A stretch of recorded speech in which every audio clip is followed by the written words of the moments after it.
Soon as we see We can Facebook Live. start. Yep. You can Yep. start now.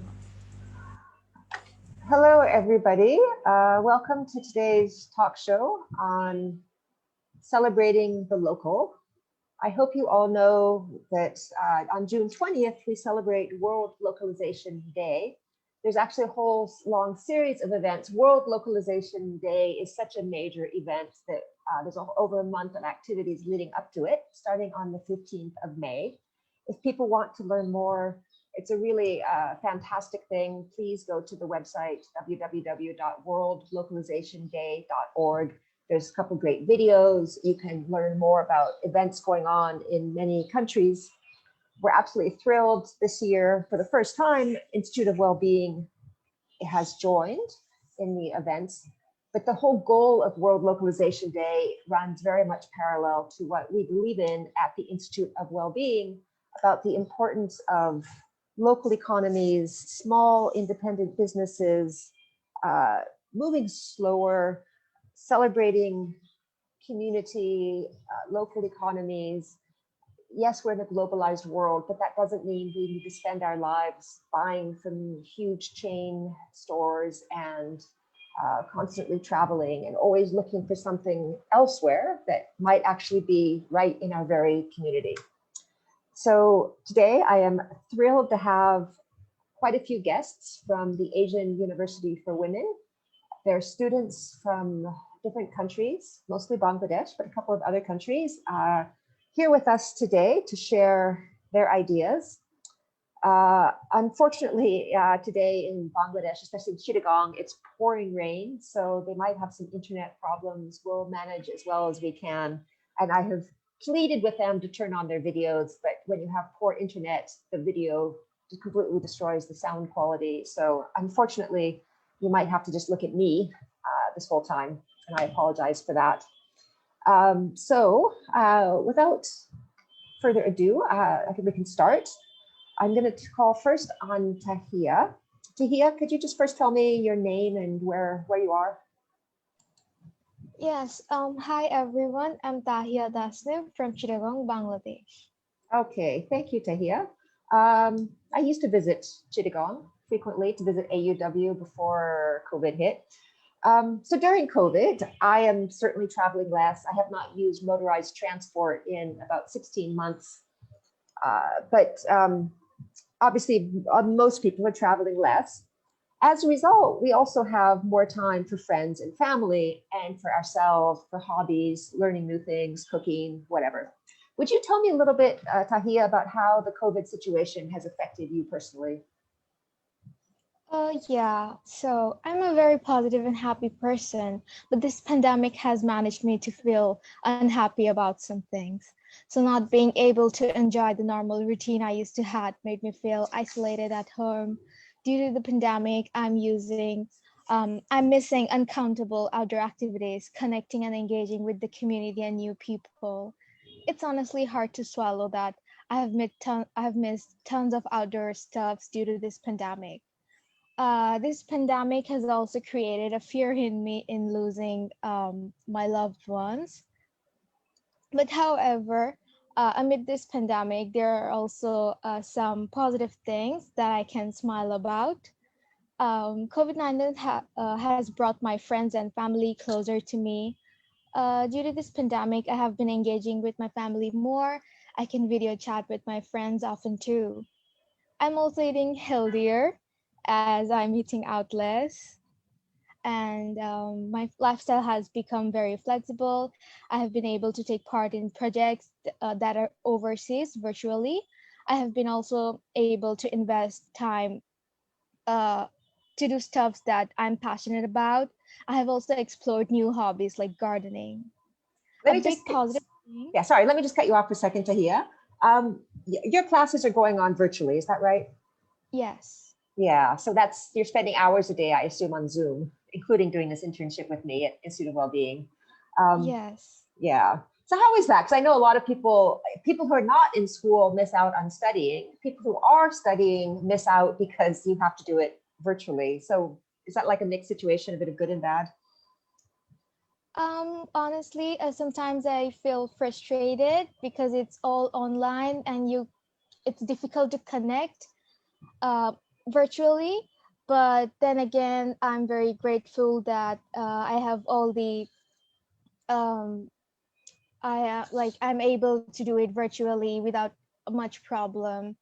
So yeah, I try to stay grateful and take the opportunity and just That's a stay great, positive. yeah, that's a great attitude, Tahi. I'm glad you're sharing that because that's more of us need that positive attitude. Sorry, you were going to say there was another big positive change, I think.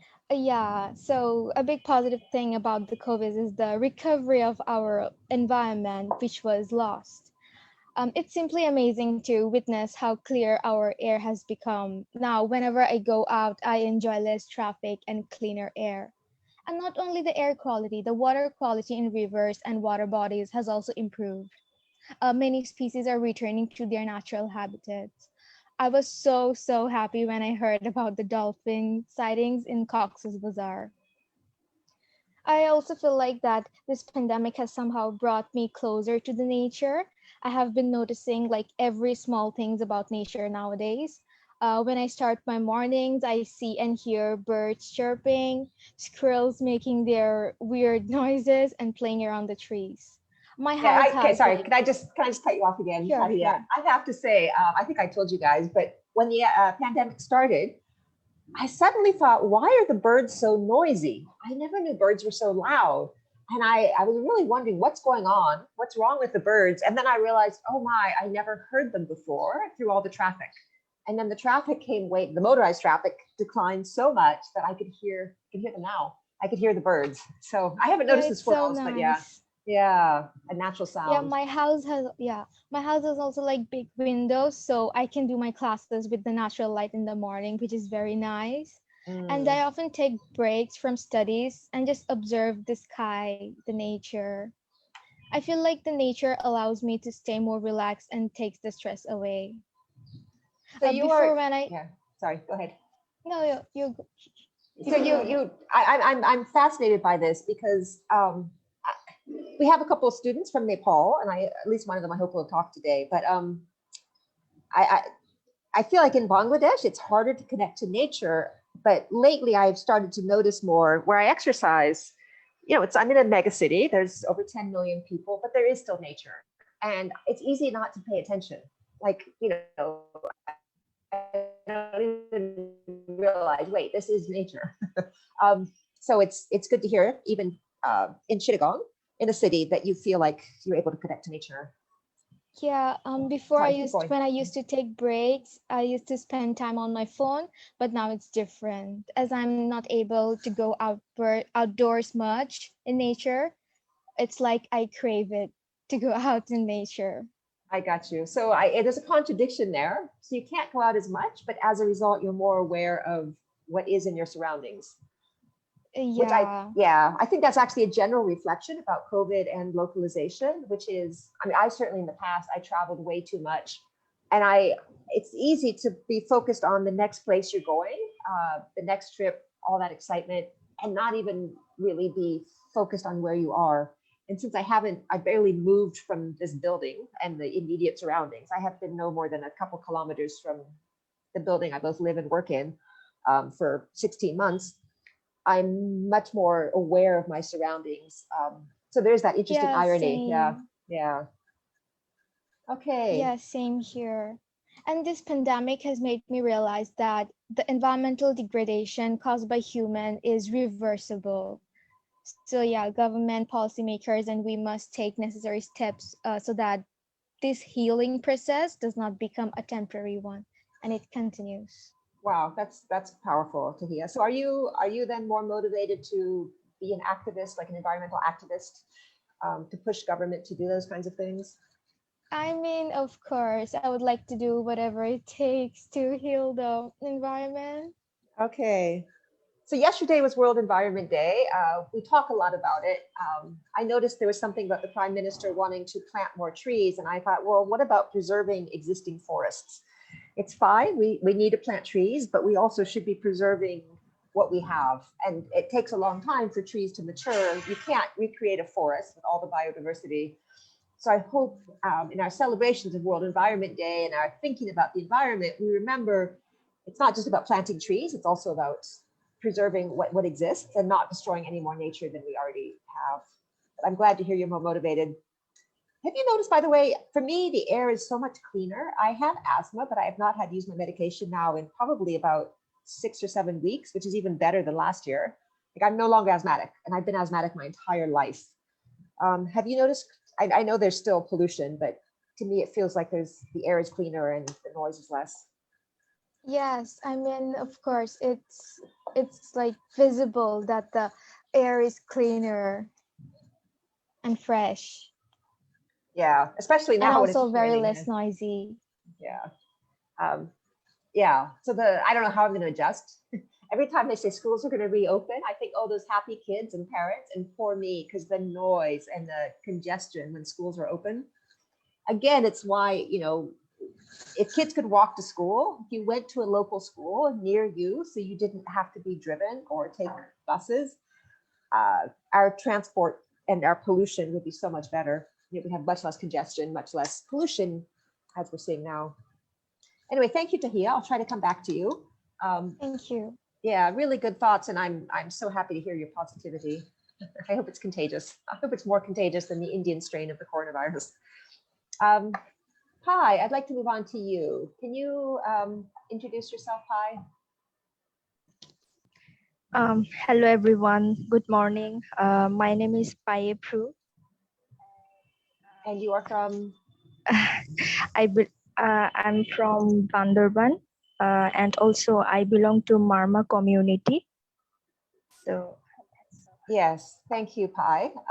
It's great to have an honorary representative of the Marma community with us today. I'm really excited that you're here. I was hoping to also have Lohari, who is Chakma, but I think her internet's not working, so she hasn't been able to join us. So I'm afraid the whole burden of discussing Indigenous community is on you. I apologize, but we're going to do that to you. yeah, okay. Yeah, you don't mind. You're a good person. No, So as you know, I'm from the United States, and in the United States, it is possible to spend your whole life from birth to death without ever buying anything from a small local independent business. So you could be born in a big chain hospital and die at a big chain hospital and be buried by a big chain, whatever they're called, mortuary. And all your life you shop at Walmart and eat at McDonald's and those kinds of places that not a single one is local or small or independent. I'm assuming, especially for you, Pi, for anyone in Bangladesh, but especially for you, Pi, from Bandarban, I assume it's different. Could you tell me a little bit about your community, whether there's still a thriving local economy, whether people are friendly, greet each other, that kind of thing? Yeah, it's true that people from USA can live without depending on the small local business, because like other foreign countries, they have so many super shops, super malls where they can get each and every product so easily that they just need to name the product. So in my case, I belong to Marma community and my hometown is in Bandarban. So according to my hometown, what I see that the number of small business are really common and quite large in number, especially market day in our hometown is Sunday and Wednesday. So the scenario of the market even is quite fascinating. A lot of people from my community as well as other community also, the majority of people seems busy purchasing product from them. So the situation explains that we are bound to rely on small business because we know where those goods comes from. They're selling the fresh one as they are being collected from the owner's garden and also from the Jum cultivation. Although some owners also do the collection from the jungle and sell to the local markets. So moreover, there are no supermarkets in our hometown. And if anyone from our hometown plans to run a supermarket, I don't think the owner will get that much profit because most of the people will shop from the small business as we get those from raw goods from a small business. me ask you, because my experience in different countries has been, if I go to a super shop, then the most I get from anyone inside is have a nice day, basically. And if I go to a market or a small shop, I can often get into a conversation with the shopkeeper. And the first time I experienced that was in Guatemala in Central America. And I just loved it because I was a person. I wasn't just a customer. Like the person, there was actually within the transaction was a friendly interaction. So do you feel that same way? Is it, do you actually have conversations with the people you're buying from sometimes? Actually, in our community, we see that we actually tend to talk with people we know, and if a business is involved, we hardly ask and we hardly talk and greet randomly with total strange person for such no reason. But we greet each other properly to known person like family, relatives, and also we don't mind to do small talks. Okay. And you keep saying community. So I assume you actually, it is a community in the sense that you said you greet your family, you know your neighbors, families maybe live close to each other. Is that correct? Yeah. Because you said in the US you can get everything. Well, it's true if you can afford it, but it's also very isolating. And in the UK, there's actually a minister of loneliness because people have, even before COVID, people have become so isolated from each other. And when all your interactions are transactions, so you buy something, but there's no real opportunity to interact. There's people standing behind you in line. Everyone's in a hurry. You don't know your neighbors. A lot of people live in apartment buildings. They don't know the other people in their building. It's a very, very isolated lifestyle. And that to me is miserable. Plus, supermarkets put such a squeeze on their suppliers that farmers and anybody who produces food for supermarkets tends to make very, very little money. And they're constantly like just barely on the edge of survival. And that's not good. That's not a good economic system. So I actually, I'm from the West, so I've experienced one piece and I've experienced this piece. And the reason I've stayed in Asia over 20 years is I like this much better. But I don't want to push you to say, you prefer it. But I am going to ask you, there are kind of two world views in that sense. So one is the very capitalistic, globalistic, huge corporations, huge shops, and a lot of social isolation, but people are focused on making a lot of money and buying a lot of things. And another one, people live much more simply, but the natural environment is better. You have cleaner water, cleaner air, like Tahia was talking about, it's been cleaner at the pandemic. Maybe not such a variety of goods available, but you said getting things straight from the jungle or, things that are produced locally, you could talk to the producer. It's a much more local focused lifestyle that's much more focused on being where you are, interactions with people, spending time to cook good, healthy food, as opposed to this very fast cosmopolitan lifestyle. So which do you can be honest with me, which lifestyle do you think is better? Actually, I definitely prefer small business where I can get raw materials directly from the producer. And also I can rely that the producer is providing an authentic products to me. In that case, I'm helping my community by keeping my money within my community people. That's super important, Pi. I wrote a book about economics, Beyond Apologies. And one of the things I talked about is the gravitational pull of money upwards. And even if you buy from someone who is lower income, that money tends to turn around very quickly and go right back up to the top. We know under COVID, the number of billionaires has actually increased. The wealth of billionaires has vastly increased. The middle class and the poor are doing worse. The very rich are doing better. And what you're describing is, people work hard for their money. Give it to somebody else who's working hard for their money, who needs it, as opposed to contributing to inequality. So I completely agree with you, obviously, and this is what we're celebrating in the Localization Day. I think your community is probably a model, Pi, in terms of, the reason the Indigenous communities have survived so long is they have done things right. Much more attention to respect and caring of nature, understanding that nature nourishes us and we should respect it. Around the world, Indigenous communities are models for the way we can live in harmony with the environment. And my feeling is if Indigenous people had remained in power, we would not have the mess we have now. So I'm glad to hear you describe those things. Thank you, Pi. Welcome, Avi. Yeah, really enjoyed that. I'm going to move on. So could you introduce yourself, your name and where you're from? Yes, hello everyone. I'm Sosanda Ruing from Myanmar. Currently, I am residing in UG2 and I am studying at Asian University for Women. Okay, thank you, So. Yeah, so all of our guests, as So said, all of our guests are from the Asian University for Women, a wonderful liberal arts university in Chittagong, Bangladesh. I have a very close relationship. We have right now 14 interns with me at the Institute of Wellbeing. So about half of them have joined today's talk show. We're doing a talk show in 2 days on climate, where the other half will join. So if people are enjoying this, please come back on Monday to our Facebook Live page. So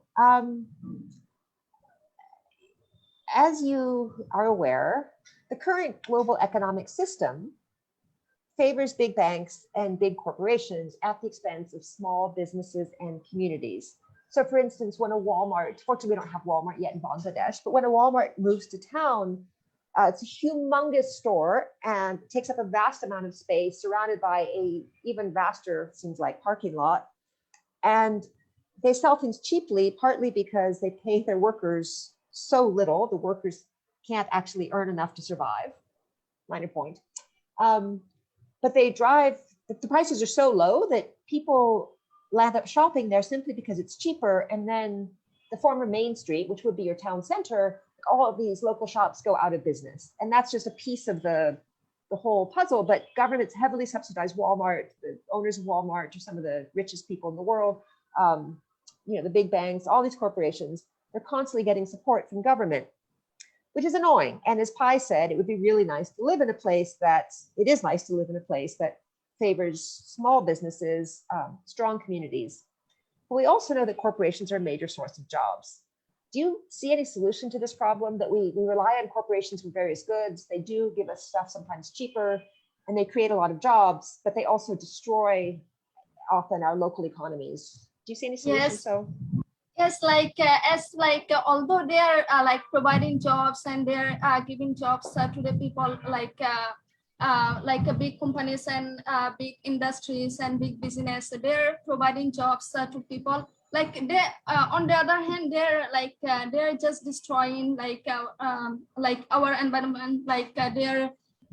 They're producing sometimes some of the big companies are they're overproducing,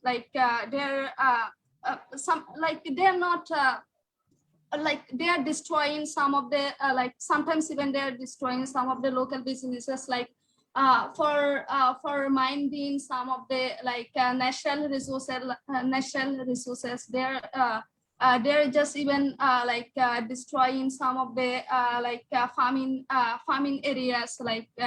I have seen in my country, as well as it can be happen to other countries as well. Some of the companies from China and from other countries, they're coming to our country, and then they are just for minding other natural resources. They're just destroying some of the farming areas and some other local businesses just for their benefits. Even the government is also supporting them. They are also subsidizing them. So it's we really need to support the local businesses which are helping us, which are giving us food, which are giving us to connect with our nature. But it's really annoying to see the big companies and big corporations which are like just selfish. They're not caring about people. So, Right. Yeah. Sorry, just a second. I'm going to interrupt you. So I completely agree with you. Of course, they don't care about people. That's not their job. Their job is to make a lot of money. And it's easiest, if you want to make a lot of money, the easiest way is by cheating or underpaying your workers, not caring for the environment. It brings your costs down. And since there's so much pressure to make money, and there isn't pressure to treat your workers decently or pay them a living wage or to protect the environment, why bother? That would just that would harm you in the competitive business environment that capitalism is all about. So within the whole context of capitalism, unbridled capitalism, of course the environment gets destroyed because the environment has no value. It's not given any value. And we talked about this in terms of Nestle, also other water companies that sell bottled water, how they basically steal water from communities that need it and then sell it, a resource that should be a public good, that should be available for free. They sell it, they make it into a business, and the people in the local areas lose access to their clean water. So we know it's a big problem. We talked about it also Nestle in terms of all the other bad things they've done, and other corporations and like fossil fuel corporations and how they've lied to us about the climate crisis. They knew in the 1970s, before most of us, well, before you guys were born, when I was a small child, before most people were aware of the climate crisis, scientists and fossil fuel companies knew, but then they lied about it and continued to lie for decades. But what can we do about it? So you also said that there were jobs, there were local jobs, and then the big corporation comes in and destroys everything. So like you go in and build a factory and the fishermen can no longer fish, or a big fishing industry comes, takes all the fish, the local fishermen can't fish. You destroy the farmland to create factories so people can't farm. Like I said, Walmart comes into town, all the small businesses shut down because they can't compete. What's the solution? Do you have a solution, So? yes, like I'm like there are some solutions like to deal with these corporations and with some big businesses, like as they're not they're like overproducing some of the products. So like if a government and some other like United Nations and some other organizations which are working for the environment, if they raise their taxes, so they will have limit for their production, for their productions which are harmful the environment and also our health. Like we can also make them pay for harming health and environment, because many people are getting diseases like with their sugary foods, with their they're producing also cigarettes and other tobacco things. So it's really it's really destroying our ecosystem, and some of the productions are really destroying our ecosystem, and some with some of their foods, so we are getting diseases like diabetes and some other we're also gaining weight and other so many health issues we are having. So we can we can also put some of the limitations on their production, that like how much they can produce, how much productions they will have per year, or per year, which how much productions people need, so if there is limitation, they sometimes they're even producing they're they're overproducing, there are million of juice cans and some other cans Coca-Cola and other those things, which although there is not even the consumers, although there is no consumers, they're producing more, they're using many more cans, many more bottles, although there is no consumers. So yeah, let me help you out here. So sorry, just a second. What you're saying is really important. I just want to make it a little clearer. So the whole capitalist economy, global capitalist economy, is based on overproduction. You have to keep producing. You produce too much stuff, so you have to get people to buy it. So you constantly push people to buy things they don't need. People don't have enough money, so they rely on credit. But the credit card companies profit because people can't pay their bills. And so credit card companies make money off of people who don't pay on time, because then they have to pay really high interest. So there's this incredible exploitative system which exploits people, but it also exploits the environment, and billions and billions of dollars in advertising to convince people to buy products they genuinely don't need. Which is all ridiculous. And I completely agree with you. Overproduction, people working long hours to produce stuff that nobody wants, and then are bullied in advertising to feel bad about themselves if they don't buy it. And then they go into debt, buying the things they can't afford. Just an example, the United States, the total debt to buy cars, people can't afford the cars, but they need them for transport because we're stupid and have a bad transport system. $1 trillion of consumer debt to buy cars. Yes. Did you say something? Yeah, go ahead. Yeah. So like if there should have also lawsuits to punish the companies and some other big businesses which are like overproducing, like and also we also need to stop subsidizing the companies and big businesses and the banks which are investing their monies in the fossil fuels, So they're not like even thinking the environments which are the fossil fuels are producing carbon dioxide, in the global greenhouse gas. The global greenhouse gas emissions are up to 60% since 1990. So it's really destroying the ozone layer, and according to data, the carbon dioxide productions on the Earth is from 1900 to 2019, there is 10 to 30 billion tons of carbon dioxide increased. So it's they're not the companies are not seeing how it's affecting the environment, how their productions affecting the environment. So even another thing is they're also the companies and some other big businesses, they're spending some of their monies which are not really important. They're overproducing. They're spending money on advertising, about the good sides, not even the bad side. So sorry, let me interrupt you. So they have to do that because they produce, as you said, stuff that people don't even want. They certainly don't need it. So they have to pay the advertising to get people to buy it.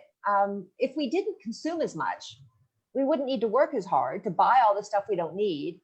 So that was what I was asking Pi. Would you rather live in a society where we produced, I didn't quite say it this way, but we could produce a lot less, destroy the environment a lot less, actually work on restoring the environment, have less stuff, but have stronger businesses, local economies? So it sounds like you want also. I'm sorry, I'm going to cut you off. So it's really important, as you said, we're not even aware, but governments do enormous subsidies to corporations. We subsidize the fossil fuel corporations, which are destroying our ability to live on this planet and other species to survive on this planet. We're subsidizing them at over $5 trillion a year, which is insane. We spend billions of dollars subsidizing overfishing, which is killing our oceans. We need our oceans for survival. As you said, I believe we can raise taxes on corporations. We can also raise taxes on billionaires. You mentioned making corporations pay when we've done this with tobacco corporations, but why can't we do it with others? Make them pay for the way they harm health and the environment. And then we could use that money to subsidize jobs in small businesses, subsidize jobs that actually are good for the environment. We could also use surcharges on unhealthy products that are harmful to health and the environment, to set up a health promotion foundation that would actually work on helping people keep people healthier. And we could do something similar for the environment. We could actually have environmental police, or the basic problem, to step back, the basic problem is we reward negative behavior. We reward these big corporations for destroying the environment. There's no penalty. They can get away with it, and they make money, and then they're rich and powerful, and they influence politicians. So why would they not do it? So what you're saying, there's no way we can expect big corporations to act in humane ways. They're not interested. They're interested in profits. and we have to change the way they work. We can't rely on them to change themselves. Anyway, thank you very much. So that was great. Okay, thank you, Abby. Yeah, thanks. I enjoyed that. Nasifa, can you introduce yourself? Hello everyone, this is Nazifa Nawar. I am majoring in economics at AUW and I am from Chittagong, Bangladesh. Okay, we got a lot of people from Chittagong today. Nasifa, so we were talking about, especially with we've been talking about this focus on capitalism and unbridled capitalism. There's a lot of focus on gross domestic product, or GDP. So GDP measures production, that's all, just production. How much stuff, whether it's harmful stuff or good stuff, how much stuff is being produced. It doesn't look at employment, it doesn't look at clean air or water, it doesn't look at a stable climate. Would you, Nasifa, like to see a different focus than GDP? Yes, so I would certainly want to see a different focus because GDP only measures the monetary aspects. And the fact that GDP is used as an indicator to measure the development of the countries. So it's like there is a constant competition to get better GDP. So, and GDP, even Simon Kuznets, who's the inventor of GDP, he also mentioned that it has like nothing to do with the well-being. So there's a lot of aspects of well-being that are overlooked while we only focus on GDP. Thank you for mentioning Simon Kuznets. Exactly. So his point was you measure production. It's not about well-being. How did we conflate the two? Completely different things they're looking at. So again, these are kind of leading questions. I apologize. We all know where I'm at. Do you think it's more important, Nasifa, that corporations and a small portion of the population get even wealthier, or that people and the environment thrive? Of course, the latter one, because a majority of the wealth belongs to minority of the people, and minority of the wealth belongs to majority of the people. So it's a very explicit, the inequality is very explicit, and we need to have we need to focus on sustainable economic growth, so it does not overlook or compromise with issues like environment, inequality, public services. And it's when our economy will have a holistic approach which gives attention to the pressing concerns, there is going to be an overall development, not only in terms of GDP, but in terms of, the other aspects of well-being. Okay, I would go a few steps farther than you. So thank you, that was excellent. I would go a few steps farther because part of the problem of GDP is it measures production, it doesn't measure damage. So if you destroy a forest and you sell the wood, GDP will go up. Yeah. But yeah, and if you have a factory that pollutes a river, like our garment factories, that increases GDP. It doesn't measure the fact that you've killed a river, and it doesn't look at the quality of the employment of the garment workers. So yes, there's people employed. It doesn't actually look at that. This is basically a trade-off between a healthy society and a rich society. Well, this is my question though, is how do we define rich? So I'm going to get to this again, but I'm going to ask Laurie this, so hopefully Laurie will be able to answer, but it relates to your question also. Is it like Bhutan? We don't have anyone today from Bhutan. We had people yesterday in our climate workshop from Bhutan. And as I think you know, Bhutan measures gross national happiness. Happiness, I think it's probably a mistranslation for well-being. It's not looking at how much do people smile. Did you laugh today? Ha, ha, ha. It's looking at various measures. There's, I can't remember, but there's several pillars and then lots of measures in it. And it does include things like employment and clean air and water and culture. Yeah. Do people, are people literate? Do they have access to outdoor nature spaces? Do they celebrate their local festivals? Those kinds of things. Does it make sense to make a shift from GDP, which is simply based on consumption and or production, and guns and tobacco and alcohol, all of those count towards GDP. So if you sell more guns, GDP goes up. In the United States, we build a ton of prisons in the 80s and 90s, and GDP went up from building prisons. Is that really making us better? Right. So do you think we could use a different measure? Yeah, go ahead. Yeah, with the financial, if the financial sectors of like any sectors goes up, it's more likely that it becomes more complex. For example, the healthcare of United States, the bigger it is getting, it's becoming hard to cover the costs, or the costs are out of control. So that's definitely problematic for like the people to have access to good healthcare. Right. So is it more important that everyone has access to decent healthcare, or that a few people get really fancy healthcare and a lot of people go broke? They literally go bankrupt. The major cause of bankruptcy in the United States is paying for healthcare. Yeah. So would it make more sense to have a system where everyone gets, and the United States could afford it, right? Every other industrialized country has public service, healthcare for all.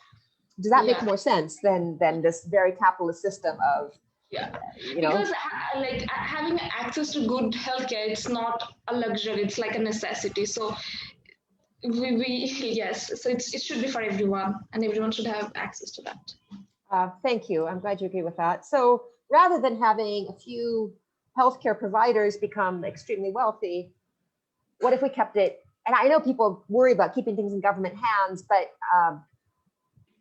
government in the United States does provide healthcare to the very poor and to elderly people, and they do a fine job of that. And all we have to do is extend that. And every other industrialized country manages to do that. So it's not a big debate. Yeah. So if we shifted from GDP to GNH, and every single country can define differently what indicators they want to look at. So some of the ones that Bhutan measures may not mean anything in Bangladesh or certainly in the United States. But if you actually imagine, if you went out to people and said, what do you value? What do you care about? What kinds of things would you value, Nasifa? Like if you were counting what's important to count, what's important to look at in terms of how well a country is doing? What if you mentioned healthcare? What else would you include? The contentment of its citizens. Sorry, the what? The contentment of its citizens. Contentment, okay. So if like for such living in a country where equality or sexism is prevalent, and there are things like people don't work on environment, people don't pay any attention to those factors, then it becomes really they become immune to this toxic system. So it just doesn't help any people who really wants to think forward and has this idealistic vision that things might improve, and it's a lot of pressure that things might not, because 10 other people might not think like you do. Well, I think there is a common thing that everybody wants their children to be safe, educated, to have opportunities. Everybody wants they may not realize, but they do want clean air. They do want clean water. They need clean water. There's basic things for survival. I mean, amazing thing is clean air is necessary for survival, and we've lost that to a large degree. I think if you really did ask people what they value, the first response, it can be things like, oh, I want a nice job, I want to buy a car, I want this and that. But if you actually get deeper into values, it is things like safety, security, decent housing, enough food, not worrying that you're going to go become homeless if you run up a big medical bill. Freedom of speech, yeah. Freedom of speech, all those kinds of things, yeah. Not feeling like big brothers, But freedom of speech, freedom of religion, we talk about that a lot in the United States, I think, partly because we don't guarantee well-being in other ways. If you're Black and you're male, you have a better chance, I believe, of going to prison than of going to college, not because there's anything wrong with Black men, but because we have this carceral society which profits by putting people in prison rather than making it possible for them to make a positive contribution to society. People's actual values, I think, are overall very, very similar, and we've moved a long ways from them. That's one of the things that little video at the World Localization Day website talks about, is the things that we value are things like clean water and healthy forests, a positive environment, time with friends and family. What Pi was talking about, a strong community where people know each other and are friendly, greet each other. We used to go next door and borrow a cup of sugar or whatever, like you actually knew your neighbors. We've lost so much of that, and most of the population isn't benefiting. The ones benefiting are the super wealthy. Anyway, thank you, Nasifa. Those were some great points. Thank you, Evie. Lohari, is your internet working? Can you say hello, Lohari? Hi. Hi, Lohari. Can you introduce yourself, your full name and where you're from? Sorry, maybe I lost you for a while. Say your name and where you're from, where you are right now. Okay. Hello, everyone. This is Laurie Chakma. Currently, I'm studying in Asian University for Women. I'm doing major in politics, philosophy, and economics. And right now, I'm staying at my home, Khagrachari. Khagrachari, okay. I had been there. Yeah, I'm really happy you were able to join us, Lohari. I saw you have internet problems. I assume it's raining heavily. Is it raining heavily in Khagrachari? Yes, yeah. Yeah, so we're lucky to have you. I don't want to be prejudiced, but I feel particularly lucky to have Pai, who is Marma, and you, Lohari, who are Chakma. I do feel like there's an incredible richness in indigenous cultures, which we often don't have access to. I think Borani is also here. Borani Dalbat is, I might have to make her speak. She is Garo. So we have 3 people from 3 different indigenous communities, which is to me wonderful. So I know you've missed part of the talk show, Lohari, unfortunately because of your internet. We have been having a really interesting discussion, and some of the problems that we see around the world, as you know, include the climate crisis, pollution, hunger, violence. We could go on. Yes. We tend to define wealth through GDP. And Nasifa mentioned GDP was never meant to define well-being. It was meant to define production. But we say, oh, GDP is going up, the country's doing better. GDP is declining, the country's not doing well. Do you think that wealth is all about money, or do you think we could define wealth in other ways? So, in my point of view, a country can be developed or wealthy if it hasn't solved the climate crisis, pollution, hunger, and violence. As Nazifa mentioned before, like healthcare is necessity, I guess. So in my point of view, those are the side branches of a country's development. Because a country has many other prospects to be wealthy, including like powerful populations, economy, politics, technology, factories, even fossil fuel, and so on. So mainly these other reasons that I have mentioned right now, a country is considered to be rich if these aspects are advanced. Yeah, so if we look at our lead country, like the United States, to be honest, it has not solved the climate crisis, even pollution, hunger, and violence. So, and even violence is high in this country. Most of the people seem to have gun in their home. And some have many. My brother has 14. But still, it is considered to be the wealthiest or developed country of the world. But because it has advanced technology enriched with fossil fuel and factories which are helping the US to progress in its economy. So ironically, the high economy is equal to the high amount of crisis, but only the poor or the developing countries face this crisis deeply. And there is a statement from a new research. Carbon dioxide emission rose by 60% over the 25-year period, but the increase in emission from the richest 1% was 3 times greater than the increase in emission from the poorest half. So, yeah, Tim Gore, the head of the policy advocacy and research of Oxford International said that, I'm quoting, such a concentration of carbon emission in the hands of the rich means that despite taking the world to brink of the climate catastrophe, through burning fossil fuel, we have still failed to improve the lives of billions.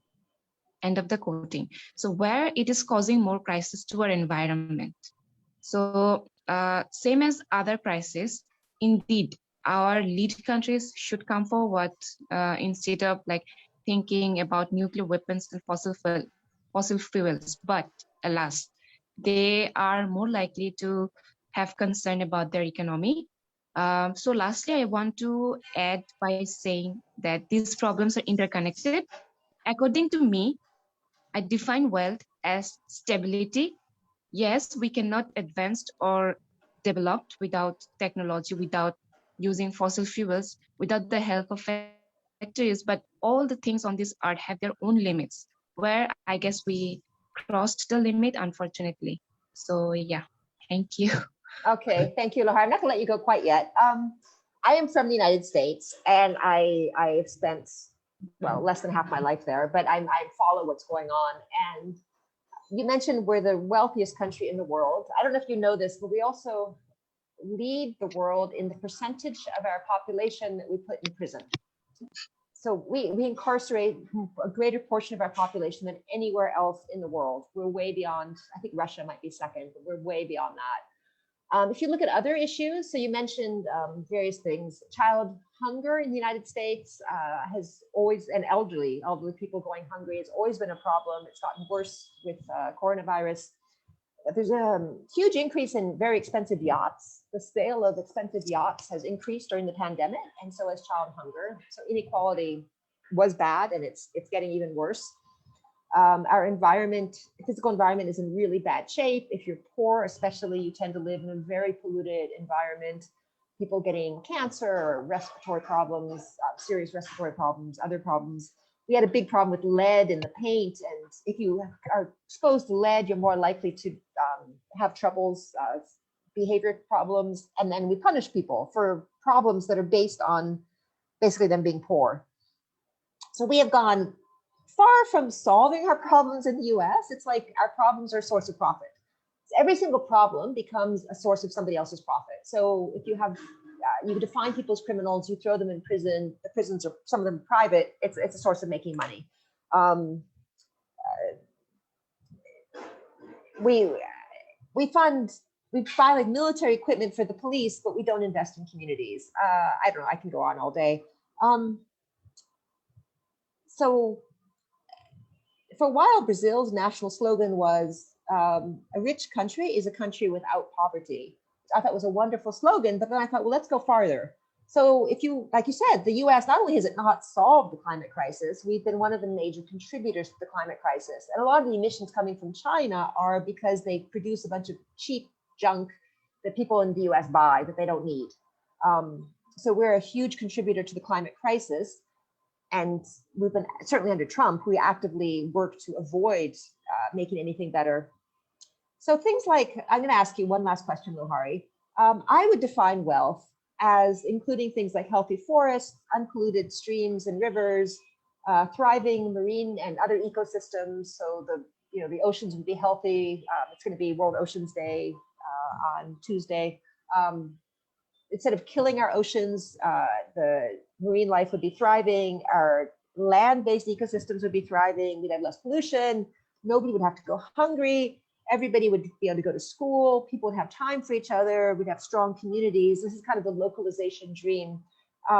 Is that something you'd like to see, Lohari? Versus, being able to buy a lot of stuff. Yes, this I already said, like these are like the side branches of a country's development or wealth. So yeah, as a human, I would also say like a country cannot be like wealthy or like developed without solving this crisis, because these crises are facing their own people. So how can it's like a complicated question. Like people say, people have their own rights, and people mainly people are facing those crises, and a country cannot only concentrate on their economy, on their politics, on their technology without solving this, because populations also their source of power. Yeah. Yes, exactly. I'm going to talk about that just a second, Lohari. I just want to interrupt you for a second. I appreciate that, because you've just said that the United States is not developed. I completely agree with you. And I think what one of the things you're trying to say is possibly before you worry about other countries, you worry about yourself.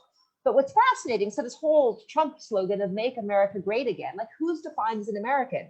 If you have that much poverty in the United States and that much environmental damage, the United States isn't taking care of its own citizens. So yeah, you shouldn't make things worse for other people in the world, but you don't even care about your own citizens. So where are you? Who do you care about? I think that's the problem. As we know, the number of billionaires keeps increasing. And when so few people have so much power and money, we can't really have functional democracy, because I think 6 people on the planet have as much wealth as half the people on the planet. When you have that much wealth, you have a ton of power, and democracy doesn't function in that situation. And I would argue that we need really high taxes on the wealth. It used to be 90%. We need to go back to that. And we need to redistribute the wealth, not just hand it directly to people, but invest in communities, make sure that people live in communities that help them to prosper and thrive, as opposed to, just it contributing to all these different problems. Anyway, sorry, Laurie, did you have one last thing you want to say before I move on? Did you get out the points you wanted to make? Yeah, I got Okay. it. Great. Thank you so much, Laurie. Thank you. That was really helpful. I'm going to move on. Roshani, can you introduce yourself? Yes, Abby. So, hello everyone. I'm Rosni Raut. I'm from Kathmandu, Nepal, and I'm currently in Rising UG3 studying, majoring in public health at Asian University for Women. Great, thank you. And thank you for turning on your video. Roshani, so I think you're the only person from Nepal today. Yesterday we had as I mentioned, we had a workshop on climate. I was happy to see so many friends from Nepal. And as you said, you connected with them. I think we have another Nepali student in our group. I can't remember. She was having trouble, I think, speaking today. So she will join us hopefully in 2 days on our workshop. Sorry, our talk show on climate for World Oceans Day. Okay. Thank you, Roshani. I have a proposal, as you know, for green jobs.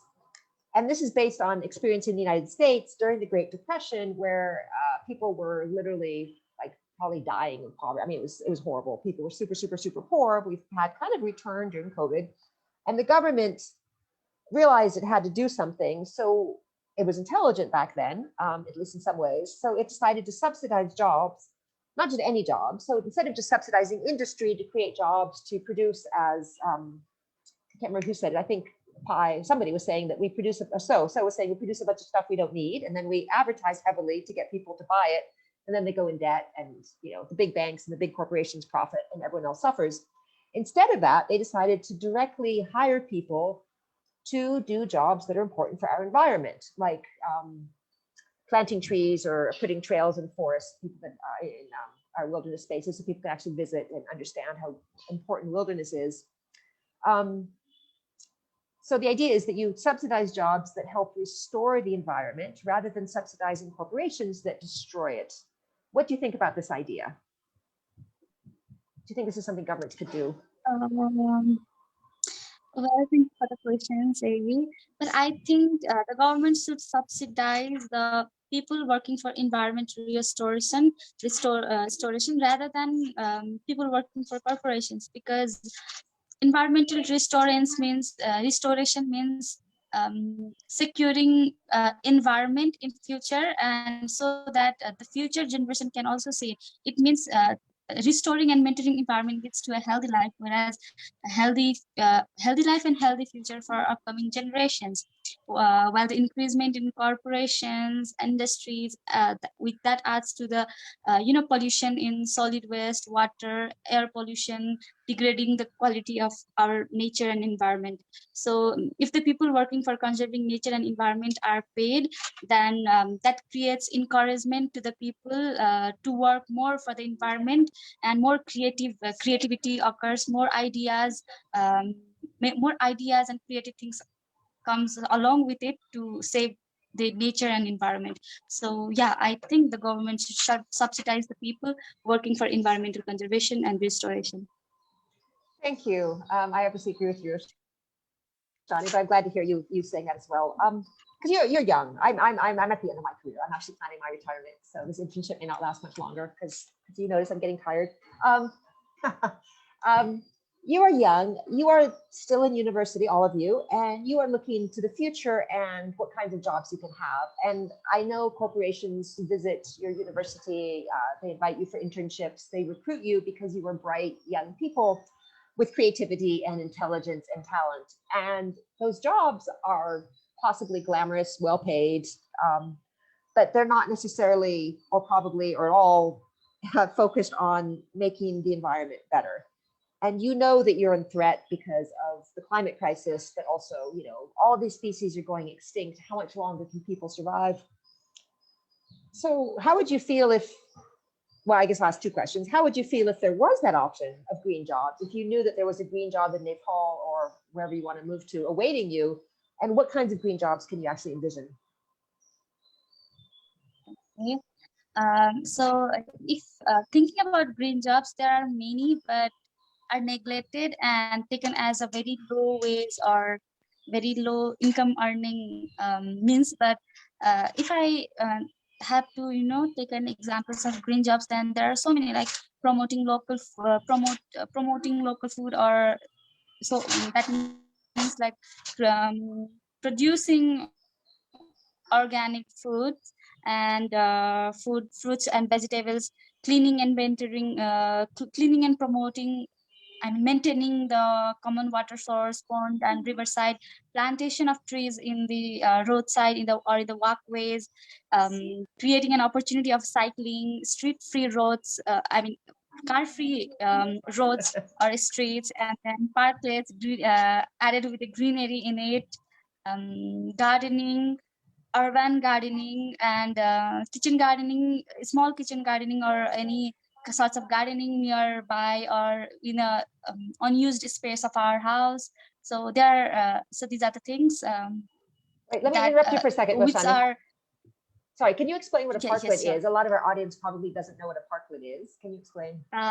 Okay, thank you for the question again. So a parklet is a small area prepared or made on the sidewalks or in the road, so that the people can go and rest in, or the pedestrians can have a rest, and it's a small area so that the people can rest and have an interaction with the peoples.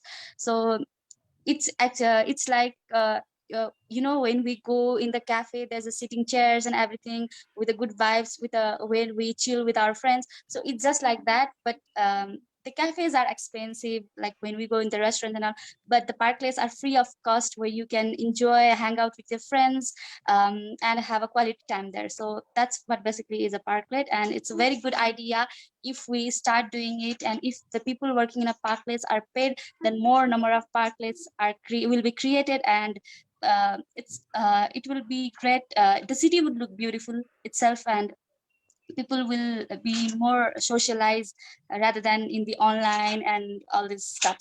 So yeah. Yeah, thanks for explaining that. I'm gonna let you answer more, but I just want to clarify. So usually, the idea of a parklet is you take space away from car parking and you turn it to socializing.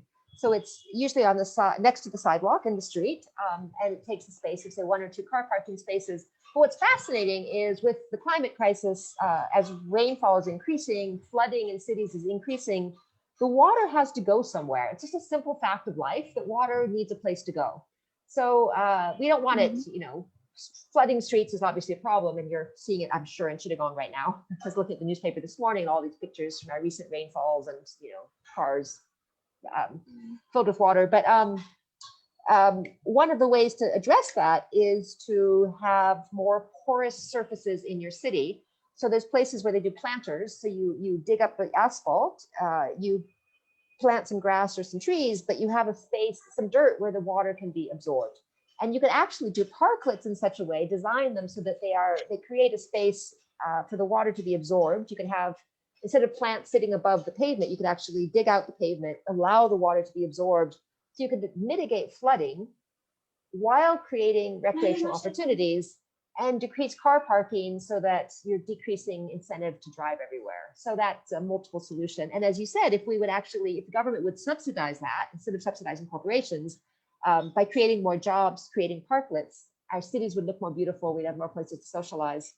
You also mentioned gardens, home gardening. So that kind of thing, people want to start a garden, they need advice, they need pots, they need dirt, they need seeds. People could provide all that. They could give them advice, on if things are going wrong. I can't remember, you might have mentioned growing organic fruits and vegetables. So this is something we want, chemical-free fruits and vegetables. Why isn't government subsidizing it? Why are organic fruits and vegetables more expensive? Government subsidizes all kinds of things. Why not subsidize healthy things? Another one I'm not sure you mentioned, I've seen this in Nepal, is composting waste. There's actually a Japanese method I've seen used in Nepal where you can actually do it in your kitchen. You take your vegetable matter and it takes 2 weeks. There's a starter, you mix it with the starter, it takes 2 weeks to decompose, and then people take it to their fields. But it was part of a zero waste project. I can't remember where, but somewhere in around Kathmandu. So if those kind of jobs were available to you, Roshani, how would that feel? Like knowing that when you leave, you could get decently paid to do something that would help restore the environment. Is that something you wish was an option? Yeah, that would be really great, because these are the jobs that can be easily done, like that you mentioned about compost manure and all. Like we throw many waste, like our raw food, peeled vegetables and fruits and everything, rotten vegetables or fruits.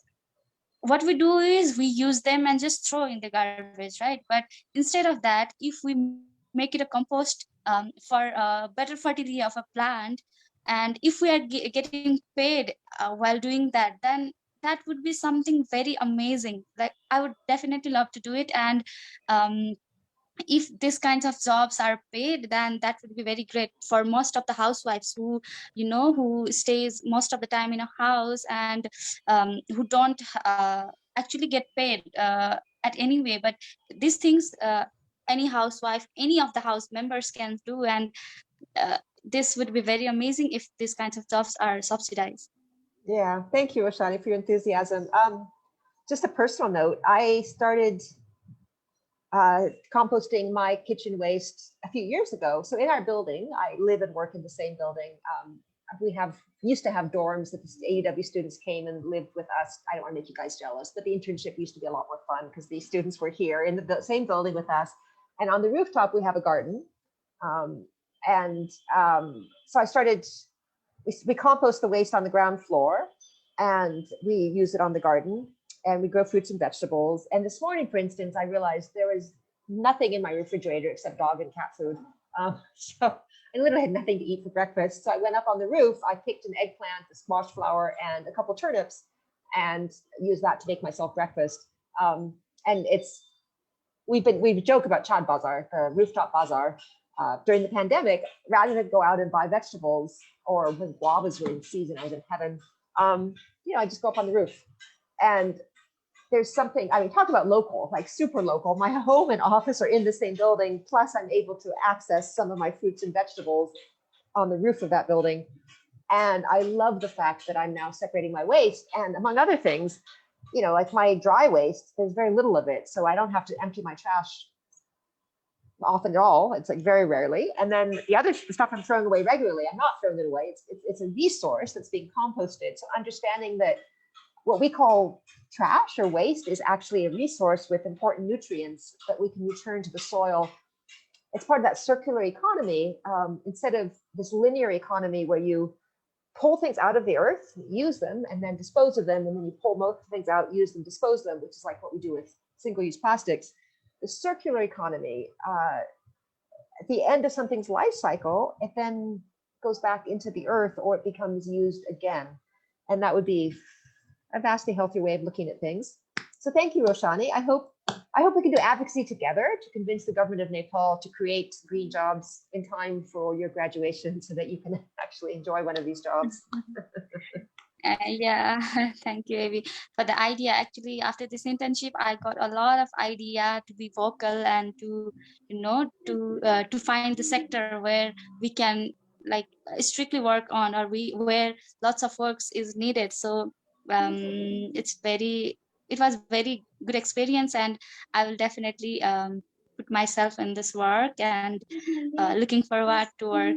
And I personally was following the these things of compost and rooftop gardening, so I was very familiar with it, and learning more about it was something a great experience. And thank you for the questions, and thank you for all the conversations we had. Aw, thank you, Roshani. That's great. I hope you connect with Digo Bikash when you, well, you are in Nepal, but when you're free from your studies. I know there's some really great organizations in Nepal. I visit often. I have some wonderful colleagues there. So I hope you'll find a good place to put your enthusiasm to positive use. And I'm thrilled, of course, that you appreciated the internship. I want this, the ideas to be something that you can make use of and use to help make the world a better place, which is what the meaning of life is. Our whole meaning of life is, how do we contribute? How can I help make things better? So I'd be thrilled if I can give you any support in that at all. Thank you so much, Roshani. Um, Suba has been extremely patient. I apologize for making you wait so long. Suba, can you introduce yourself? Hello, am I audible? Yes, you are. So hello everyone, I'm Noor Subarwa. I'm from Asian University for Women, and currently I'm an intern at IUWB for this summer. And are you also from Chittagong? Yes, I'm from Chittagong, Bangladesh. Okay. Yeah, we are, the Chittagongians rock, and Bandarban and Kagashori are also pretty close to Chittagong, if I'm correct. So that whole local today, we are local, more local to Chittagong. But again, Nepal, Myanmar, and I'm in Dhaka. Suba, we have been having this really fascinating conversation, which unfortunately we have to end soon. I could keep going. I've so enjoyed listening to your comments and ideas and enthusiasm. Um, but there's various ways, we've talked about this a bit, there's various ways that we can try to support local economies and our communities. These actually, like Pai described, these communities, Pai and Lohari especially, communities that nurture us, where we feel safe, we know the people around us, we have access to goods produced locally, we know where things are coming from, we have a connection to nature as well as to other people. There's various ways we could try to support that. What ideas specifically do you have for celebrating World Localization Day? How can we make our local communities stronger, our local economy stronger? I personally think like if in Bangladesh, if we are saying in particular communities or even like in cities, a particular society, uh, we have people who more are willing to interact or support local businesses, like be it for groceries or basic necessities.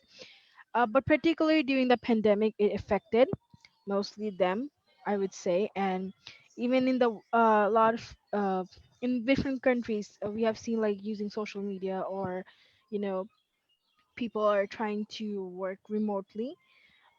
That also made me think like how this small organizations or communities don't get the support. Like if you think of the big corporations, they have more resources or support behind, so even if they're not in work for a period of time, they are not affected tremendously, especially in the economy of Bangladesh, if we say so. So particularly I would say if like the government have more subsidies or financial help toward these communities and to these businesses, it will help them to prosper or even like still be working. Because if you compare from when from long time ago, there were more abundance of small communities. And like I've heard from my parents, like them going or uh, just in small markets or restaurants or bakeries, but now they're not present because times change and the economic shift does play a big factor. And also like in our generation, I would say we are more prone to famous or trendy places, or the places that are really well known and mass population. So we are not very much aware of this local community. So I feel like social media does play a big part, because I've seen a lot of people, or from home work based businesses sprout during this time, be it in Facebook, Instagram, or any websites. So that's really nice to see that people do are trying to change and focus the shift on local businesses. Right. Well, I think, Suba, one thing you may not appreciate, 'cause like I said, I grew up in the United States, and local economy and community in most of the United States, or probably all of it, versus Bangladesh or any of these, I would say majority world, but so-called developing countries, the difference is just so vast. Um, you can walk down the street and sit outside and have a cup of tea. I see this every day in my neighborhood. I go to wherever I walk to exercise. I pass all these tiny little restaurants, they call hotels. Very, very basic, very simple. Maybe 3 or 4 tables sometimes. I see the tea stalls outdoors. You could, in the winter, it's easy to get the homemade pita, whatever you want to call them, bread-like things, on different street corners, people selling those, super cheap. There's so many, there's vendors who, I talk about small business, vendors who literally carry their stuff on their head, or they might have a few things spread on the footpath, or I was desperate to buy some new clothes, and I went around the corner from our office and I bought 3 outfits from a rickshaw van, so a bicycle cart, right in our neighborhood. Didn't have to worry about COVID. I didn't have to go inside a shop. I need mangoes. I go outside and there's a bicycle cart selling mangoes. So there is still a strong functional local economy in Bangladesh. As you said, from your parents' generation, it probably has decreased a lot, but thank goodness there is still a fair amount of it here. And we're going to talk more about overfishing. We talked about it yesterday in the climate workshop. We'll talk about it again on Monday when we do our climate talk show. But the difference between these enormous commercial fishing vessels, and I mentioned you could have hundreds of small fishing boats, like you still have, I assume, around Chittagong, hundreds of small boats. The amount they catch in a year is the same as one of these enormous fishing vessels in a single catch. So, or if you can't even imagine the factory farms in the United States. I don't know if I've ever seen one, but you could stand and everything you see around you is all one farm, and it's all big tractors. And this form of farming here is still much less mechanized, much more small individual farms. So we have lost a lot, but there's also a need to preserve what we still have. So I completely agree with you. I think Roshani made a good case for green jobs. You talked about subsidizing small businesses. So I hope you would agree that we could shift the subsidies from the big corporations and small businesses. Roshani also mentioned parklets and car-free streets. Sorry, I forgot to comment on that, Roshani. There's great campaigns around the world too, and we've done this in Dhaka. Hopefully someday it'll happen in Chittagong, where we take a street and once a month or once a week, for a couple of hours, we open it to people. So we don't allow motorized vehicles, and people can walk, cycle, play, socialize there. Governments could ban commercial fishing and support those tiny fishing boats that we still have in Bangladesh. We could encourage rather than ban traditional markets and hawkers. So all these the traditional markets, I think it was Pai who mentioned going to the local market. We still have those, but in some cases they're being destroyed to turn into shopping malls. Hawkers still on the street. You can buy so many things directly on the street, especially with COVID. It's super important. You can buy things safely. You don't have to go inside a shop, but there's always this push to get them, to ban them. So Suba, I have to ask you, you're the last speaker and we're going to wrap up in a couple minutes. World Localization Day, it's all about celebrating the local economies, local communities.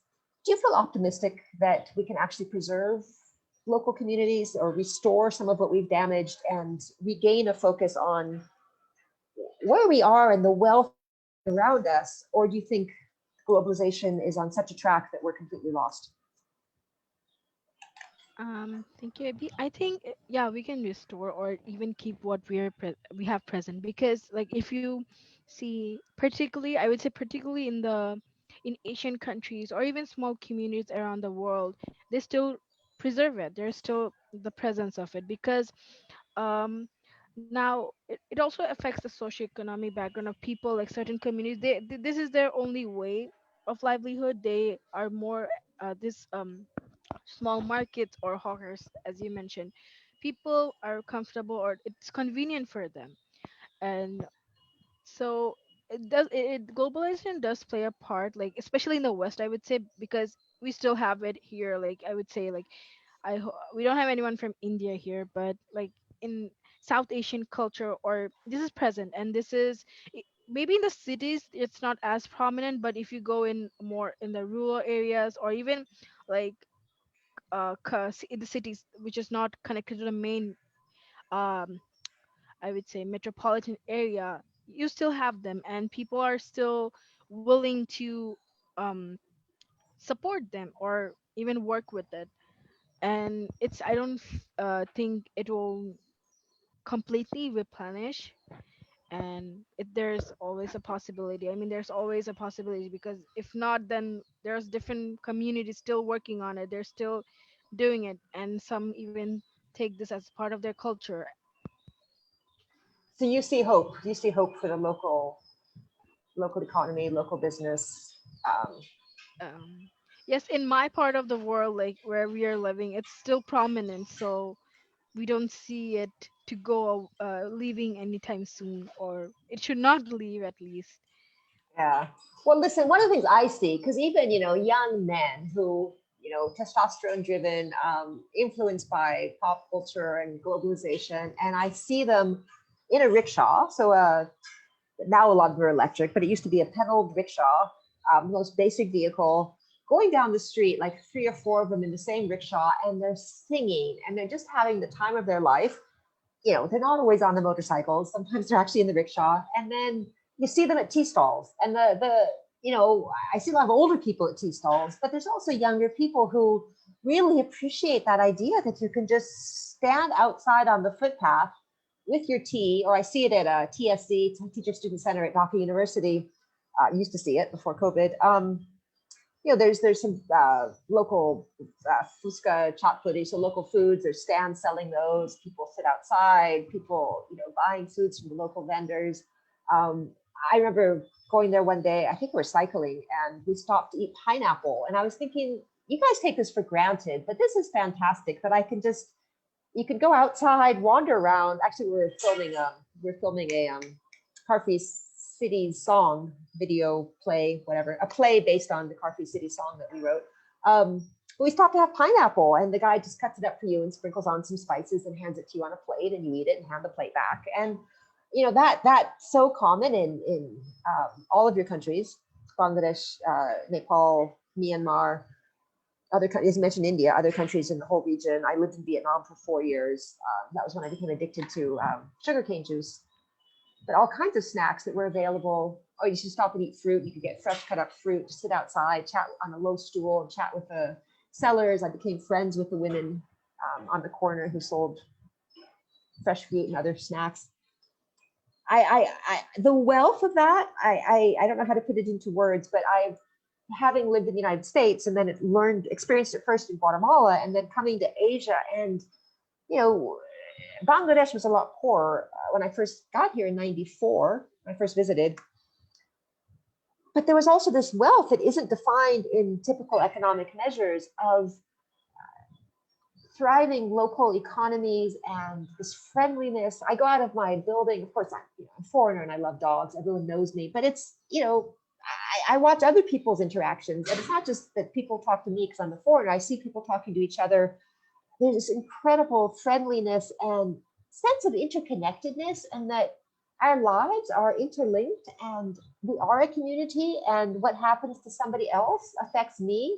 I'm sure you all know this as a woman. If you're in a rickshaw and your orna or your achol gets caught looks like it's likely to get caught in the gear, it comes draping out, somebody will shout to you, hold your clothes in place. People are looking out for each other. I know there's violence. I know there's, a lot of, there's crime, there's all the bad stuff.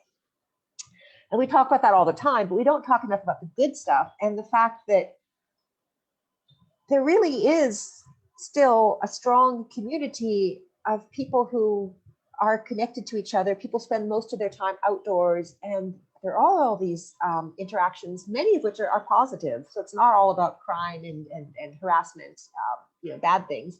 There are constantly good interactions going on, and trust, caring, all of those things.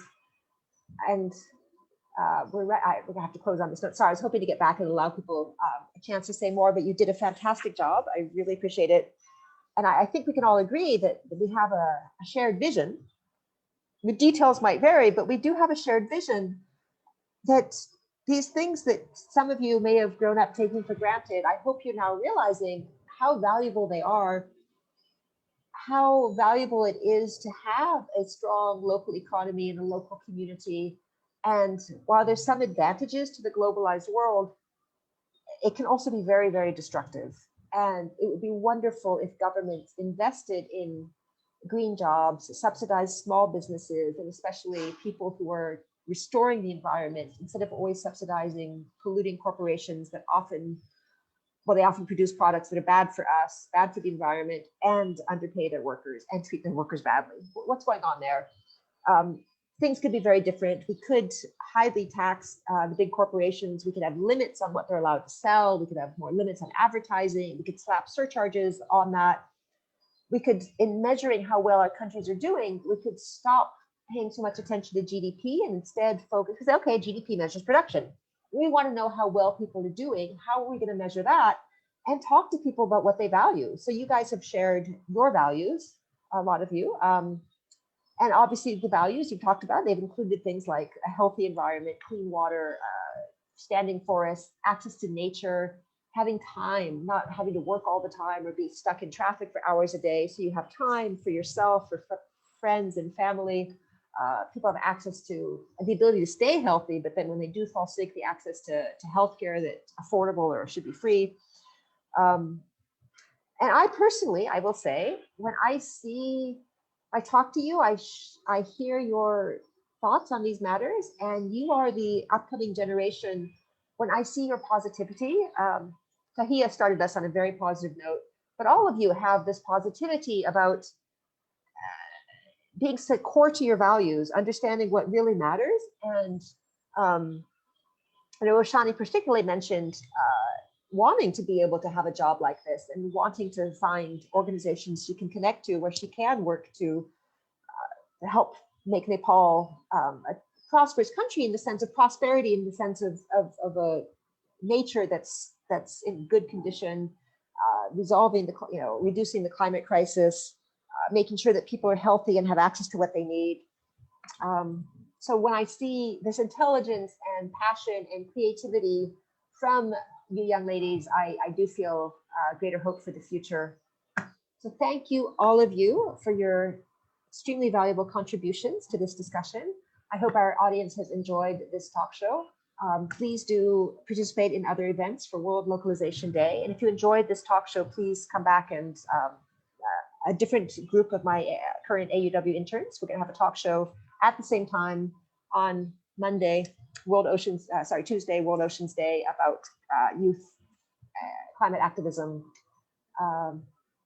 Please, let's all celebrate the local. We don't have to accept all of these aspects of a globalized economy. We can fight back. We can fight to preserve what matters. We can fight to preserve strong local economies and local communities, and we will all benefit. We will all prosper if we do so successfully. So thank you all, and we can end here. Thank you so much for this amazing speech. Thank you, AB. Thanks. Hassan, live